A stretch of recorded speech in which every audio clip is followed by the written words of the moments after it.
Everybody, welcome back. Time now for the News 4 Desk Chat, where we chat with assignment manager Russ Barbera. Good morning. Hey, Russ, how's it going? Good morning. How you doing? What are we talking about today? Well, it looks like Mayor Byron Brown's nomination of a police commissioner has hit a big speed bump. Oh, yeah. And I have to say that it's kind of irking me a little bit, because after many decades of covering commissioners being nominated and approved in Western New York, I can't remember a single time, and it may have happened, but I can't remember some things anyway, but I can't remember a time where the list of potential serious candidates hasn't come out. Right. Or you know, to say, you know, we're looking at this guy or that woman, and it's never been a big deal for that to happen. Like I said, I'm thinking back to other times. In this particular case, I mean, we can't even get whether there's a certain number of serious candidates that don't even give us their names, if that's what the deal is. Like, we had 3 serious candidates and interviewed them.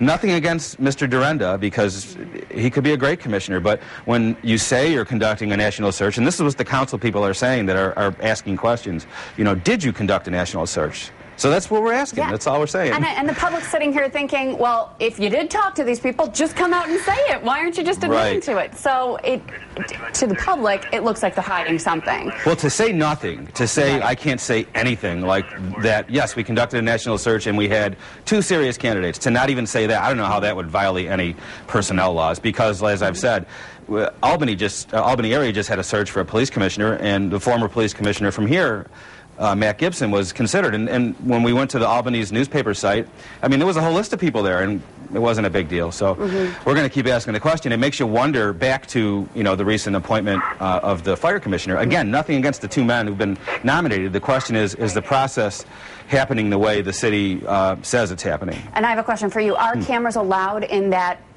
the hearing today? Yes. For the confirmation hearing? Yeah. All right, so we'll be able to see everything and hear all the questions that the Common Council members are asking of Durenda. Yeah, it should be pretty interesting. So we'll be there, I think it's at 2 o'clock, and then if it comes to a vote, it'll be next week. Okay.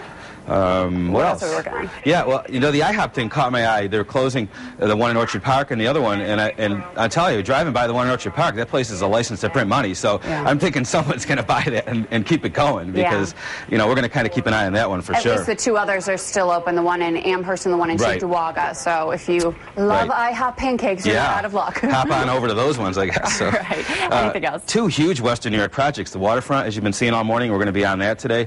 You know, when they authorized Bowering today, that's a huge step forward. Whether or not you like Bass Pro, Canal Side looks like it's going to happen. And then the medical corridor, there's a big step forward there. That's the largest construction project in Western New York right now. So 2 important stories to Western New York's economy. We'll be on those. Bills tickets go on sale today for Bills fans, single game tickets. So I imagine you can do that online. And Empire State Games, they're going to have a kickoff today. It starts next Wednesday. I'm sure they're looking for volunteers. Go to our website and we can hook you up. Thank you, Russ. Busy news day. Log on to WIPB.com. And Old Home Day parades. News 4 continues.